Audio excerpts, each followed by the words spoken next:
Pemirsa, selamat datang di Patrol Fox. Saya Angel Bird akan menemani Anda selama beberapa menit ke depan dengan informasi menarik, terbaru, dan terpercaya.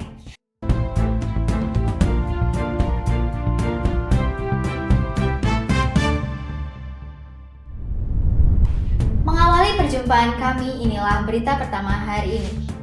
Pemirsa, setelah MK menolak gugatan hasil pemilihan presiden dari pasangan calon 01 dan 03 pada Senin lalu, akhirnya hari ini resmi diumumkan oleh KPU RI dalam sidang pleno bahwa Prabowo Gibran ditetapkan sebagai presiden dan wakil presiden terpilih 2024 sampai dengan 2029.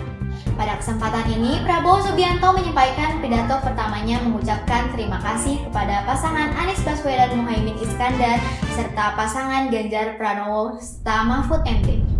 Informasi selengkapnya akan disiarkan langsung oleh reporter kami di gedung KPU Jakarta. Silahkan Milendra. Ini saya sedang berada di pintu keluar sebelah kiri dari PU Republik Indonesia. Di sini kita akan menanti keluarnya Presiden Republik Indonesia Prabowo Subianto dan wakilnya Gibran Rakabuming sudah siap menyambut keluarnya para pasangan calon dari penetapan presiden dan wakil presiden Indonesia. Oke, dapat kita lihat sekitar 4.500 personil gabungan antara TNI dan juga Polri turut mengamankan penetapan presiden dan wakil presiden di KPU RI ini. Terlihat di sini Prabowo dan Gibran telah keluar dari gedung KPU Jakarta dengan menggunakan kendaraannya sehingga secara resmi telah selesai proses penetapan presiden dan wakil presiden 2024-2029. Lalu nanti di tanggal 1 Oktober akan dilanjutkan dengan pelantikan MPR dan DPR serta di 20 Oktober akan dilaksanakan pelantikan presiden dan wakil presiden periode baru. Pak Jokowi sendiri kemarin di Sulawesi Barat mengatakan akan menyiapkan itu. Teman-teman yang berpengalaman ya dari Pak Jokowi sendiri juga pasti akan memberikan guidance untuk Pak Prabowo dan Mas Gibran agar pemerintahan ini sesuai amanat rakyat dan juga segala macam janji politik waktu kampanye harus dibereskan, harus dikabulkan lah.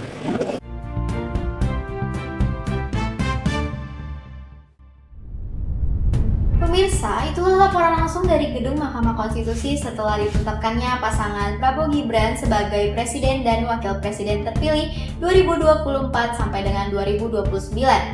Kami akan terus memantau perkembangan situasi dan memberikan update terkini untuk Anda. Berita kedua hari ini sedang dilaksanakannya demonstrasi buruh May Day dalam memperingati Hari Buruh 2024 yang diadakan di kawasan Patung Kuda, Istana Negara, dan Stadion GBK, Jakarta. Aksi demonstrasi ini sudah berjalan sejak pukul 9.30 pagi hari tadi yang diawali dari kawasan Monas dan dilanjutkan dengan berjalan menuju Patung Kuda sampai Sarinah dan akan diakhiri Istana Negara.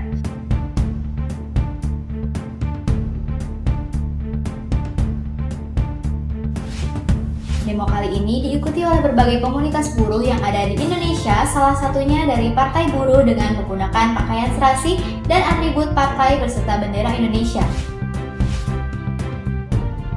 Saat ini kami beralih ke Agnes yang berada di Stadion GBK yang merupakan tempat titik kumpul dari aksi May Day 2024. Informasi selengkapnya akan disiarkan langsung oleh reporter kami di tempat. Silakan Agnes. Oke, baik, terima kasih Angel. Saat ini tanggal 1 Mei 2024 di Stadion Gelora Bung Karno, tepatnya di Stadion Madia, sedang dilaksanakannya May Day Fiesta 2024. Acara ini dilaksanakan dalam rangka memperingati Hari Buruh yang jatuh pada hari ini. Pada acara ini dihadiri sekitar 50.000 peserta yang berasal dari Partai Buruh, Federasi Serikat Pekerja Metal Indonesia, Serikat Pekerja Nasional, dan masih lainnya. Tuntutan yang mereka suarakan adalah penghapusan Omnibus Law, Undang-Undang Cipta Kerja, serta HOSTUM, hapus outsourcing, tolak upah murah. Saat ini saya sedang berada di posko pengamanan karena akan dilaksanakannya press conference oleh Bapak Said Iqbal, Presis dari Partai Buruh, dan Bapak Listio Sigit dari Kapolri. Terima kasih kepada rekan-rekan buruh karena apapun beliau-beliau semua, rekan-rekan buruh semuanya adalah motor penggerak pembangunan. Saat ini pertumbuhan ekonomi Indonesia sudah berada di angka 5%, nomor 2 di dunia, dan ini salah satunya adalah karena kerja keras dari teman-teman buruh. Dan tentunya Ini juga membuka ruang investasi bagi Indonesia. Saat ini investasi kita bertumbuh kurang lebih 1.400 triliun. Ini juga menambah lapangan kerja 1,8 juta. Polri akan terus berjuang untuk mengawal hak-hak rekan buruh. Sekian laporan hari ini, saya Agnes Java kembali ke studio. Baik, terima kasih Agnes. Itu dia laporan terkait demonstrasi buruh pada peringatan May Day dengan tuntutan-tuntutan yang disuarakan agar pemerintah mencabut undang-undang terkait tuntutan tersebut. Selanjutnya, kita beralih ke berita olahraga. Saat ini, nonton bareng pertandingan menjadi salah satu kegiatan yang sering diadakan oleh masyarakat ketika adanya pertandingan yang dilakukan oleh Timnas Indonesia seperti pada malam ini. Pemerintah Kota Bogor mengadakan nonton bareng pertandingan semifinal Piala Asia U23 Timnas Indonesia melawan Timnas Uzbekistan di Balai Kota Bogor. Pertandingan ini untuk menentukan siapa yang akan lanjut ke babak final. Akankah Timnas Indonesia akan unggul pada babak ini? Untuk info selengkapnya akan disampaikan oleh reporter kami, Nilendra, yang sedang berada di tempat. Silakan Nilen. Oke baik pemirsa, malam ini pada hari Senin tanggal 29 April 2024 pemerintah Kota Bogor resmi mengadakan acara nonton bareng Piala Asia antara Indonesia melawan Uzbekistan. Bisa kita lihat banyak sekali para warga Bogor yang turut hadir di sini untuk mendukung Indonesia dalam laga semifinal Piala AFC 2024. Bersama hari ini dilaksanakan di Balai Kota Bogor dan sudah dimulai sejak pukul 8 malam tadi. Saat ini skor sedang berada pada 0-0 dan sudah memasuki babak kedua. Nonton bersama hari ini dilaksanakan dengan menggunakan videotron dan juga beberapa proyektor yang mendukung. Banyak pendukung saat ini sedang menyimak dan juga bersorak-sorai di luar sana untuk mendukung Timnas U23 kebanggaan kita. Saya Nilendra Michelle Effendi kembali ke studio. Seru sekali bukan nobar Timnas Indonesia malam hari ini? Semoga para masyarakat akan selalu berkontribusi untuk menyemangati para atlet agar bisa meraih kesuksesan di pertandingan selanjutnya. Sekarang saatnya kita beralih ke segmen selanjutnya.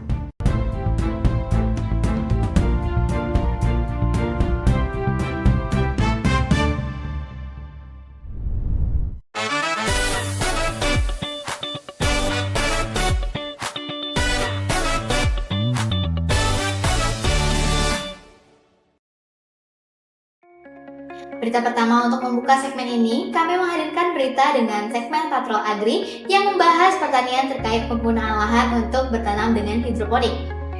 Kesadaran masyarakat akan hidup sehat semakin meningkat, salah satunya melalui pertanian hidroponik.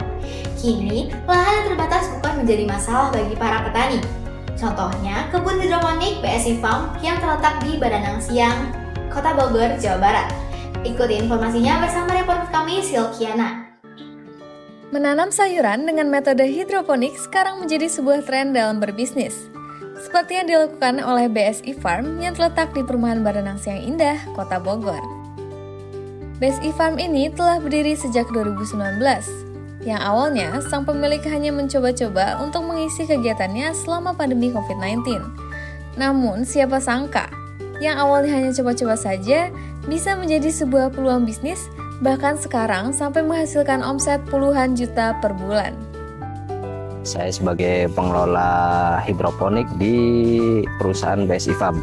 Ya, untuk sekarang komoditas yang banyak kita produksi adalah bayam hijau, bayam merah, siomak, pakcoy, dan selada keriting. Untuk produk unggulan di BSI Farm adalah bayam hijau dan pakcoy. Untuk hasil dalam satu bulan kurang lebih 900 sampai 1,2 ton. Pendistribusian kami lebih banyak keluar daerah, misal ke Tangerang, terus Bandung, Jakarta juga ada beberapa. Untuk sekitaran lingkungan kebun malah kita nggak banyak, paling beberapa langsung ke end user itu ada. Budidaya hidroponik itu sebenarnya simple ya. Dia hanya kelihatannya ribet ketika belum menjadi penggiat langsung atau belum terjun langsung, tapi ketika nanti sudah terjun langsung itu sebenarnya simple. Karena kita tidak perlu yang namanya pengolahan lahan, kita tidak perlu yang namanya nyiram setiap hari, terus kita juga tidak perlu pembersihan rumput itu setiap hari karena sudah pakai GH yang otomatis pertumbuhan rumput itu akan sedikit terhambat, jadi nggak sebanyak yang di luar. Proses menanam tanaman hidroponik terbagi menjadi 3 tahapan dari proses semai hingga panen. Yang pertama yaitu proses semai. Sekarang kita mau ngapain nih, Mas? Mau nyemai. Nyemai namanya. Nyemai itu apa? Nyemai itu buat pembibitan. Jadi dia buat bikin ini ya. Jadi kayak di sana. Jadi ini tahap pertamanya ya? Tahap pertama. Tahap pertama sebelum dipindahin ke media sini. Dalam tahapan ini, kita harus tahu apa media yang akan digunakan, baik rockwool, spon, atau dakron. Namun, untuk BSI Farm ini, mereka selalu menggunakan rockwool agar lebih efektif. Setiap hari, selama 7-10 hari, tanaman disiram menggunakan air secukupnya, agar tidak terlalu kering maupun tidak terlalu lembab. Setelah melewati tahap persemaian, tanaman hidroponik dipindahkan ke meja peremajaan dan ditunggu selama 7-10 hari. Berarti ini tahap selanjutnya setelah ditaruh di medianya ya, Pak? Tahap kedua. Tahap kedua, oke. Dan tahapan yang terakhir adalah tanaman dipindahkan ke meja produksi dan ditunggu selama 15-20 hari hingga akhirnya tanaman bisa dipanen. Untuk cara panen, kita pastikan ambil batangnya biar nggak patah. Nah, kita rompes beberapa daun yang nggak masuk, mungkin dia daun tua atau kuning. Nah, coba ya. Nah, Ini pegang batang ya, Pak? ya, pegang batangnya, diangkat ke atas, Oke. tarik aja celut. Nah, daun yang tuanya, yang kuning, Ini. rompes ya.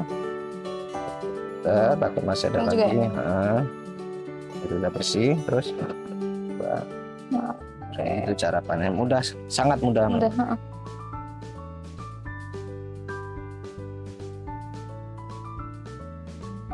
Dengan lahan seadanya dan modal yang tidak besar, kalian juga bisa loh untuk ikut menjadi petani hidroponik di lingkungan rumah masing-masing.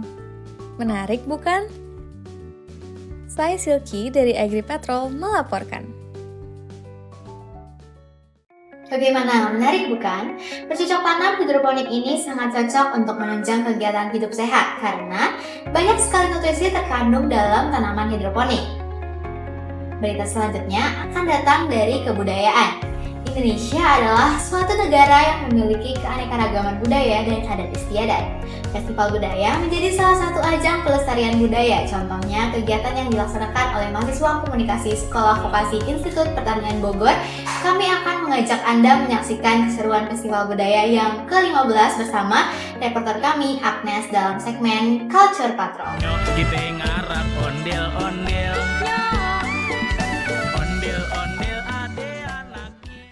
Sobat Sivo, kembali lagi dengan saya Agnes Java. Sedang diselenggarakan Festival Budaya 2024 Sekolah Vokasi IPB University, Program Studi Komunikasi Digital dan Media, Angkatan 60. Nah, teman-teman penasaran kan bagaimana keseruannya? Yuk ikuti saya.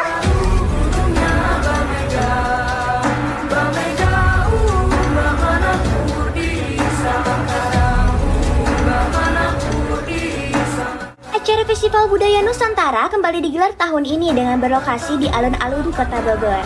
Acara ini dihadiri oleh PJ Wali Kota Bogor, Bapak Henry Antasari, Bapak Wakil Rektor pertama, Profesor Denny Noviana, serta Wakil Dekan Sekolah Vokasi IPB, Ibu Rini Martini, dan yang terakhir adalah Kaprodi Komunikasi, Bapak Hudi Santoso. Dalam acara ini menampilkan 20 budaya dari Indonesia, salah satunya adalah budaya Betawi dari DKI Jakarta. Nama saya Salma Azhari Fadilah, Kak. Biasa dipanggil Salma. Oke, Salma dari kelas Dari kelas C2. C2 dari sekolah vokasi. Ya, sekolah vokasi PB. Oke, Salma di sini bawa budaya apa? Budaya Betawi, Kak. Budaya Betawi. Boleh nih jelasin budaya Betawi yang dibawa itu apanya ada apa? Oke, kalau misalnya budaya yang diangkat itu mungkin dari rumah adatnya terus sendiri ya, Kak. Jadi kita mengangkat rumah adat Betawi tapi dijadiin hiasan stand gitu. Terus di kanan kiri stand kita juga ada onde-onde, ada umbul-umbul gitu. Terus dari baju pengantinnya juga kita ngangkat adat baju pengantin Betawi gitu. Terus kalau misalnya makanannya sendiri, kita ada kerak telur, ada bir peletok, ada selendang mayang, terus biji ketapang, sama satu lagi ada roti buaya juga. Oke, kalau dari Salma dan budaya Betawi ini sendiri gimana nih persiapannya menuju festival? Oke, kalau misal persiapan udah dari 3 bulan lalu mungkin ya, Kak, dari praktik minggu pertama. Di situ kita dari pembentukan panitia, terus perencanaan dari acaranya mau kayak gimana konsepnya, apa aja yang mau ditampilin, sampai ke latihan, sampai ke nyari sponsor, vendor dan segala macamnya sih, Kak. Oke. Sebetulnya kalau misalnya perasaannya campur aduk ya, Kak, antara senang, terus deg-degan juga, dan pastinya berharap yang terbaik aja sih nanti pas tampilnya bisa menampilkan yang terbaik sesuai sama usaha kita selama 3 bulan ke belakang gitu. Pertama ada tari lenggang nyai sama tari kembang kipas, terus dilanjut sama palang pintu, lenong gitu, terus ada pernikahannya juga. Setelah itu baru flash mob nari Betawi bareng-bareng, Kak.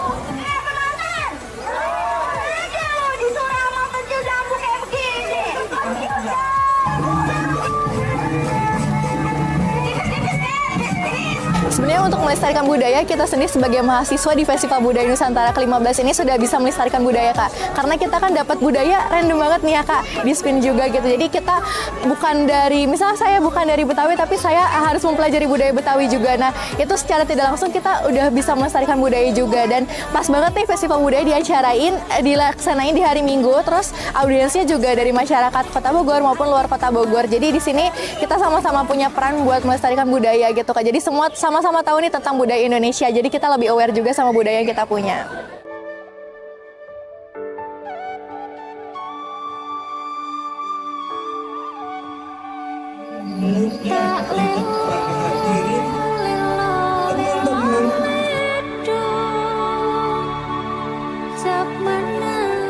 Perkenalkan, nama saya Muhammad Ilham Kusnandar dari mahasiswa Komunikasi Digital dan Media selaku Ketua Pelaksana Festival Budaya Nusantara ke-15.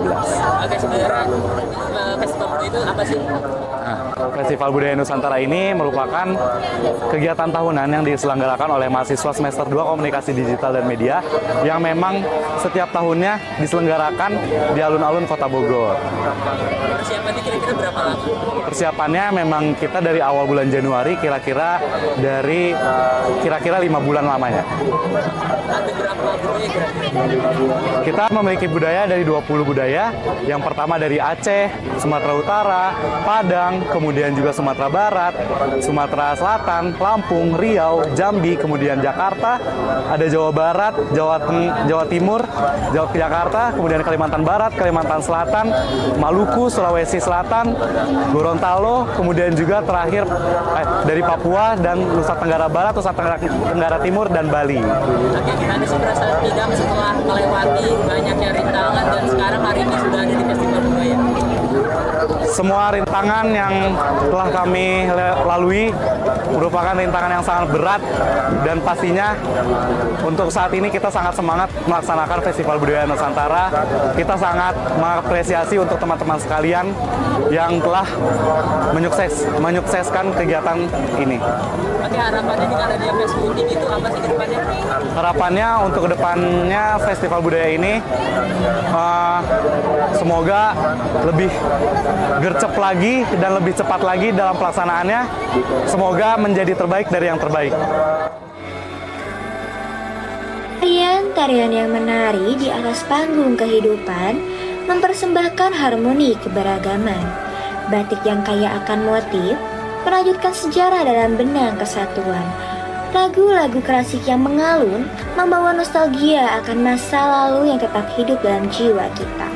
Budaya Indonesia, sebuah warisan dan tak ternilai yang mengajarkan kita tentang kebersamaan, keindahan, dan kearifan. Maka dari itu, marilah kita menjaga dan melestarikan budaya kita yang sangat berharga ini. Saya Agnes Jaka, Kultul Petrol melaporkan.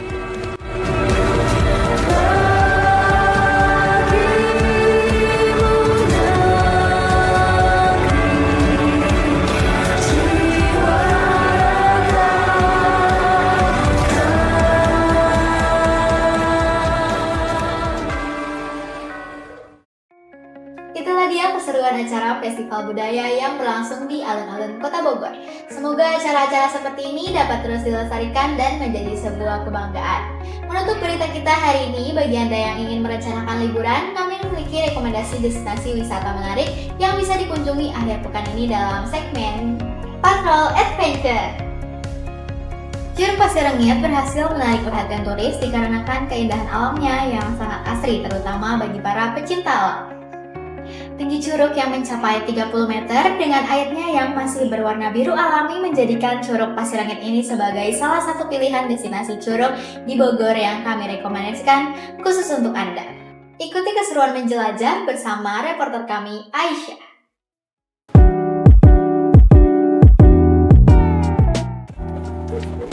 Halo Sobat Patrol Fox, menikmati liburan kali ini akan sangat disayangkan jika hanya menghabiskan waktu di rumah saja. Wisata curug selalu menjadi pilihan yang tepat bagi kalian para pencinta alam.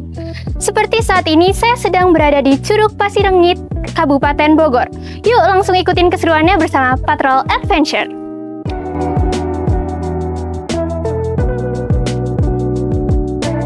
Sebagai kota dengan julukan Kota Seribu Curug, Bogor mempunyai objek wisata curug yang sering menjadi incaran para wisatawan. Curug Pasir Rengit menambah koleksi wisata air terjun di kawasan Taman Nasional Gunung Halimun Salak. Liburan di kawasan wisata curug ini tidak perlu memerlukan budget yang besar. Cukup dengan hanya membayar 10.000 per orang, Sobat Patrol sudah bisa menikmati keindahan Curug Pasir Rengit.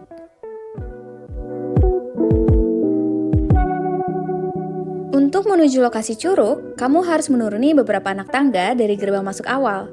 Namun jangan khawatir, karena hanya membutuhkan kurang lebih 5-7 menit untuk sampai di lokasi curug.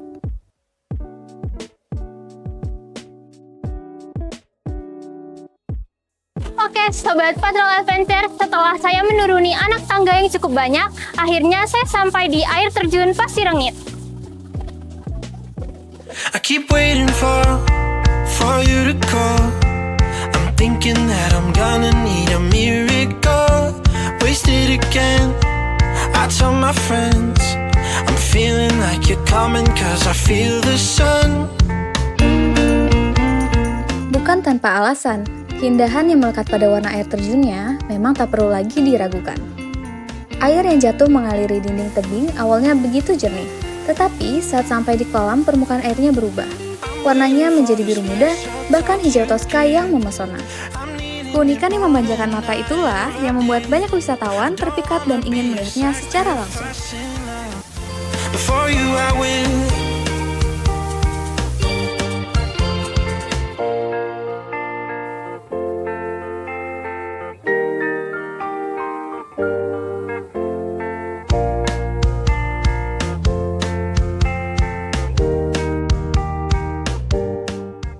Berkat kejernihannya yang masih sangat terjaga, sebagian besar wisatawan memutuskan untuk berenang di kolam curug. Dengan memiliki kedalaman sekitar 1-2 meter, bisa dibilang cukup dalam, dan beresiko bagi pengunjung yang tidak bisa berenang.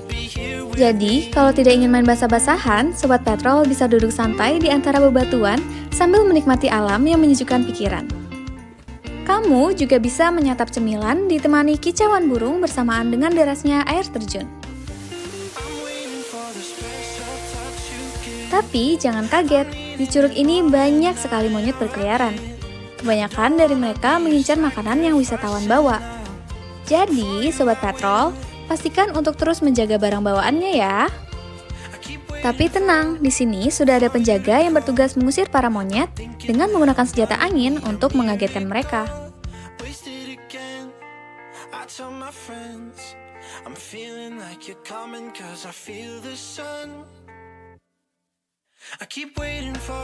Di Curug Pasir Rengit ini terdapat juga warung yang menjual berbagai makanan dengan cepat saji. seperti mie instan, cemilan, maupun minuman saset. Feeling like you're coming 'cause I feel the sun.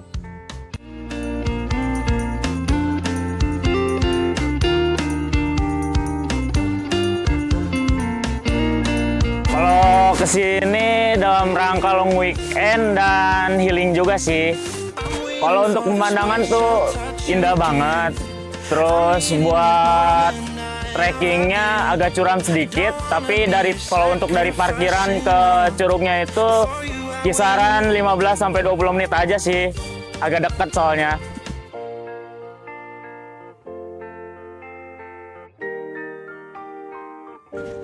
Nah, oke pemirsa, setelah kita main di Curug tadi, gak afdol kalau kita belum makan yang anget-anget. Apalagi kalau bukan Indomie rebus di warung Lesehan Cindy. Lokasinya ada di sebelah kanan parkiran Curug Pasir Rengit. Yuk! Warung Lesehan Cindy yang terletak tepat di sebelah kanan parkiran menjual berbagai makanan dan minuman, baik yang cepat saji atau makanan rumahan, seperti ayam goreng atau bakar, ikan, sayur asam, dan yang pastinya Indomie.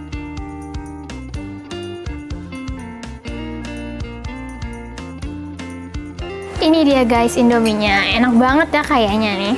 Waiting for the special touch you give. I'm needing it more than I ever did. I don't wanna be a sacrificing love. For you I will. Enak banget guys. Nah, begitulah keseruan kita hari ini di Curug Pasir Rengit. Semoga petualangan hari ini bisa menjadi salah satu ide destinasi wisata Anda bersama keluarga atau teman-teman. Saya Aisyah dari Patrol Adventure pamit undur diri. Sampai jumpa. Begitulah keseruan wisata alam Curug Pasir Rengit. Kami harap berita tersebut dapat menjadi ide destinasi wisata Anda dan semoga wisata alam di Indonesia selalu dilestarikan dan dijaga keasliannya. Berita ini menutup perjumpaan kita hari ini. Saya Angel Brooke dari Patrol Fox pamit undur diri. Terima kasih dan selamat menjalankan aktivitas. Sampai jumpa.